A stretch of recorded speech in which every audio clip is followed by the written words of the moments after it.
If you've noticed that your evenings feel more draining than they should, you're not imagining it.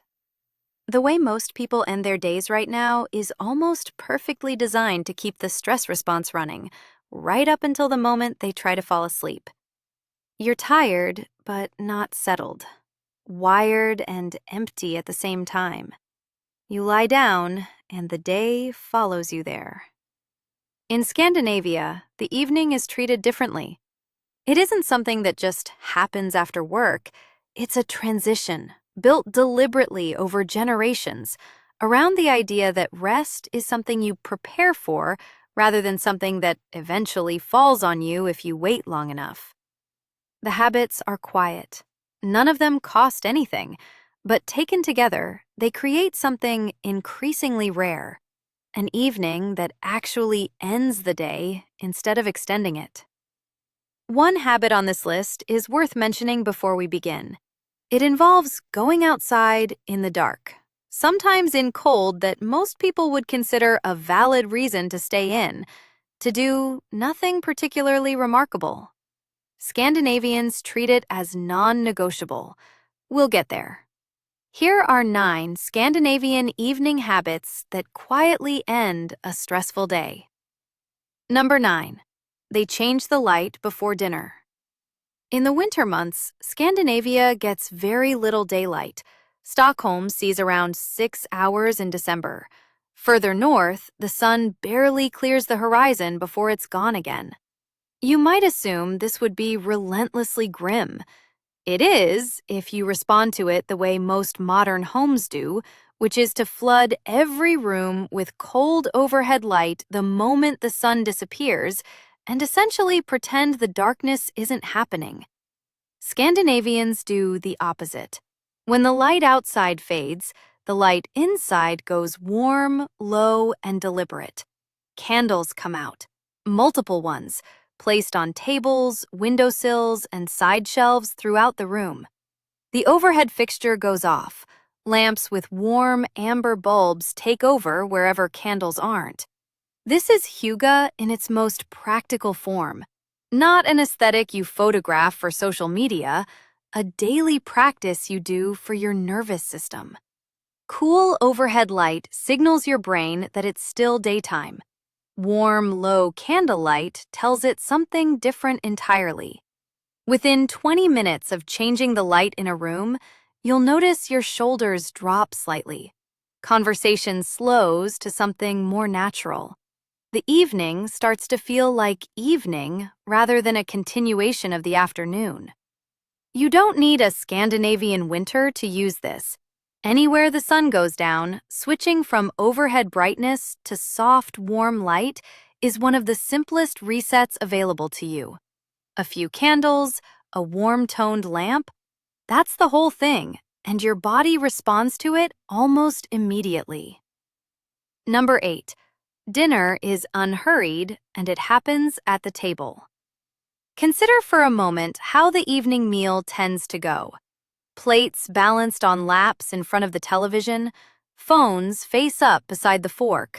A meal consumed in 12 minutes while technically doing 2 other things. You finish eating, and you're not sure where the time went or whether you actually tasted anything. In Scandinavia, dinner is the moment of the evening where everything pauses. The table is set, even simply. The phone stays in another room, or at least out of reach. The meal itself is rarely elaborate. Rye bread, fish, soup, roasted root vegetables, whatever is seasonal and straightforward, but it's given actual attention.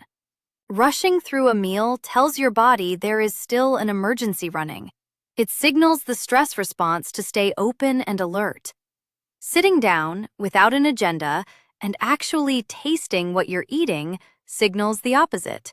Digestion works better. The pace of your breathing slows. The day begins, almost imperceptibly, to close. A 20-minute unhurried dinner without screens is not indulgence. It's the opening ritual of the Scandinavian evening. They don't skip it on busy nights. They especially don't skip it on busy nights.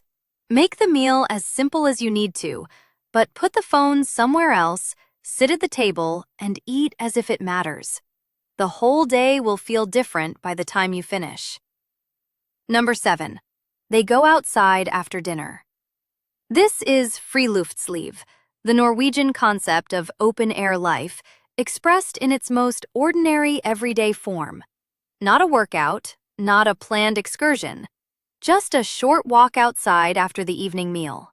15 or 20 minutes, in whatever the weather happens to be doing. In Norway and Sweden, this remains a common evening practice through the darkest winter months, even when the temperature drops well below zero. People put on their layers, step outside, and walk around the block, through the neighborhood, along the same quiet path they've walked for years. What happens physiologically is not complicated. After sitting and eating, your body has a short window where light physical movement supports digestion and helps the natural slide toward rest begin earlier. The cold air, uncomfortable for the first minute or two, gently lowers blood pressure and gives the visual system a rest from close-range screen focus. You take in something distant and dark and real. And then you come back inside, coat off, boots by the door. Something in your body has shifted. The day feels distinctly further away than it did 20 minutes ago, and the transition into the rest of the evening is easier for it. If going outside in cold or rain sounds like more than you can manage right now, start with 5 minutes. The Scandinavians have a phrase: there is no bad weather, only bad clothing. Put on one more layer than you think you need. The discomfort disappears almost immediately, and the calm it returns with you lasts for hours. Number 6. A warm drink as punctuation. Around 8 or 9 in the evening, after the walk and the meal and the shift in light, Scandinavians tend to sit down with something warm. Not coffee at this point in the day. A cup of herbal tea, most often. Warm water with lemon. Sometimes warm milk with a little honey. Something simple and warm, held in both hands. Sitting down with a warm drink is a physical full stop on the day. You're not being productive. You're not consuming anything of consequence. You're holding something warm and giving yourself 10 or 15 minutes to simply exist in the room without an agenda. In Danish and Norwegian culture, this kind of small, deliberate pause is woven into the day at multiple points: morning and afternoon and evening. It isn't leisure in the passive, aimless sense, it's maintenance. It's the difference between running an engine until it breaks and stopping occasionally to let it cool. There is something specific that happens when you hold warmth in your hands and sit without rushing. Cortisol levels soften. Breathing naturally slows. The ritualized quality of it, the fact that you chose to do this deliberately, tells your nervous system that a different phase of the evening has begun. The doing phase is finished. The settling phase has started, and the two don't overlap. Try it tonight. Make something warm, sit somewhere you like, and leave the phone where it is. 10 minutes. Notice what happens to your breathing before the cup is empty. Number 5. They get physically comfortable early. Scandinavians change out of their work clothes in the early evening, not right before they get into bed 3 hours later. There is a meaningful difference between spending a full evening in structured or restrictive clothing and spending 3 hours in soft fabric and wool socks before you've even thought about sleep. Your body holds tension in what it's wearing. A stiff collar, shoes with any resistance in the sole, anything tailored or shaped keeps your nervous system in a low-grade, ready position. Not obviously, not dramatically, but consistently, all evening, in a way that makes genuine unwinding harder to reach than it needs to be. In a Scandinavian home in winter, you'll typically find people dressed in wool as soon as they're in for the evening. Thick wool socks in particular are close to a cultural institution. Soft, warm, practical. The act of changing into them is a signal, and the body understands physical signals in a way that good intentions don't quite replicate. You already own comfortable clothes. The question is only when you put them on. The Scandinavians would find it genuinely puzzling that anyone would choose to sit through a full evening in clothing that requires some level of physical tolerance, when there's no reason to. Change early. Tell your nervous system the day is done and there's nothing left to be ready for. Number 4. The phone goes in another room. The phone doesn't just get turned face down on the coffee table. It moves to a different room for the evening. This is increasingly common in Scandinavian households, and the logic is direct. A phone in your field of vision, even silent, is a source of background mental load. Part of your attention stays oriented toward it, waiting, half ready to check. That low-grade readiness is fundamentally incompatible with the kind of ease the evening is supposed to bring. The Scandinavian approach to this tends to be practical rather than moralistic. It isn't a philosophical stance against technology. It's simply the recognition that the phone is primarily a work tool, and work has ended, so the tool goes to another part of the house until morning. What happens in the room without the phone is interesting the first few times you try it. Conversations run longer than usual. Silence becomes comfortable rather than something to fill. You notice the warmth of the room, the candles, the book on the table beside you. You realize you weren't actually waiting for anything important. You were just in the habit of checking because the tool was always within reach. Start with 1 hour. Plug it in somewhere across the apartment and leave it. The Scandinavians don't experience this as sacrifice. The phone is a tool, and at a certain point in the evening, the tools are put away.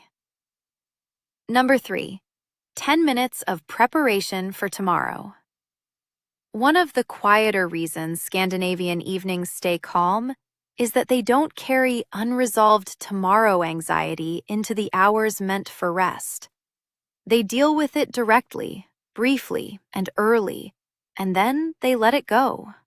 The habit is simple. Before they're too tired to think clearly, they spend about 10 minutes sorting out the next morning. The bag is by the door. The outfit is chosen. The 1 or 2 things that absolutely need to happen first thing in the morning have been decided in advance. Nothing is left as a question hanging in the air overnight. The effect tends to surprise people who try it. One of the main reasons the mind keeps cycling through to-do lists at midnight is that the brain, not trusting you to remember, runs the list on a loop as a kind of backup measure. When you've already handled tomorrow's basics, even minimally, the brain has evidence that things are taken care of. It begins to release its grip on the list. 10 minutes of preparation in the early evening can remove an hour of anxious looping at midnight. The Scandinavians don't frame this as productivity. It's closer to the practical habit of laying a fire the night before so you don't scramble with cold wood in the dark the next morning. Handle what you can tonight. Let tomorrow's start already begun. Number 2. They quietly notice what was good. This isn't journaling. It isn't a gratitude list in a leather notebook with a ribbon bookmark and structured prompts.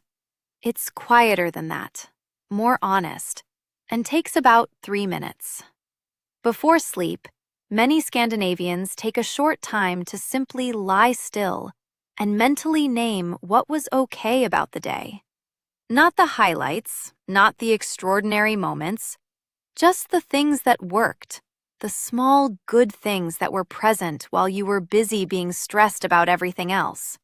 a decent cup of coffee in the morning, a conversation that went better than you expected. The fact that the hard thing you were dreading turned out to be manageable. The Scandinavian disposition toward this is characteristically understated. They aren't performing gratitude. They aren't writing anything down to share anywhere. They're doing it privately and briefly because it works and because it costs nothing. The nervous system doesn't distinguish very well between things that are actually happening and things you are vividly thinking about. When you spend the last few minutes before sleep running through everything that went wrong, your body registers an ongoing problem. When you spend those same minutes noticing what was okay, something different happens. The body takes it as information that the day ended acceptably, that tonight things were enough. You don't need to find 3 beautiful moments. One honest one will do. Something was probably okay today.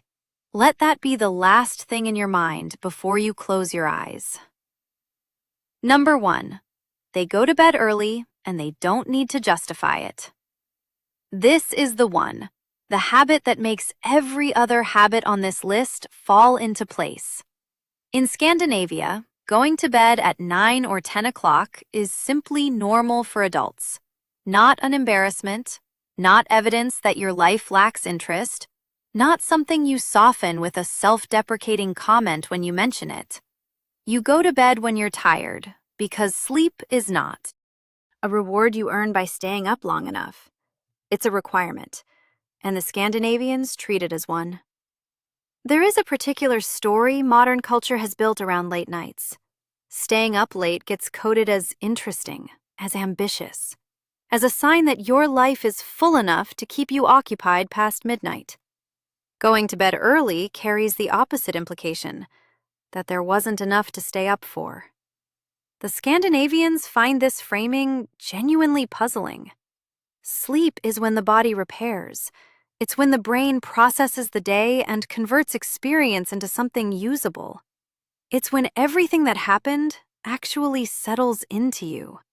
Trading that for another 90 minutes of passive screen time is, from a Scandinavian perspective, trading the most valuable part of the evening for the least valuable. The other 8 habits on this list work together to make early sleep feel natural rather than forced. When the light has been warm since before dinner, when the phone is in another room, when the walk is done and the warm drink is finished and tomorrow is already handled, your body is genuinely ready. You're not fighting to fall asleep. You're going to bed because it's time, because you're tired, and because tiredness in the evening is not a problem to push through, it's information to act on. Rest is not the thing waiting at the end of a long enough day. For the Scandinavians, rest is the point of the evening. Everything else is simply preparation for it. These 9 habits are not about filling your evening with more to do. They're about protecting the end of the day so it actually belongs to you, quietly and without effort. If this felt worth your time, subscribe for more calm Scandinavian living. I will see you in the next one.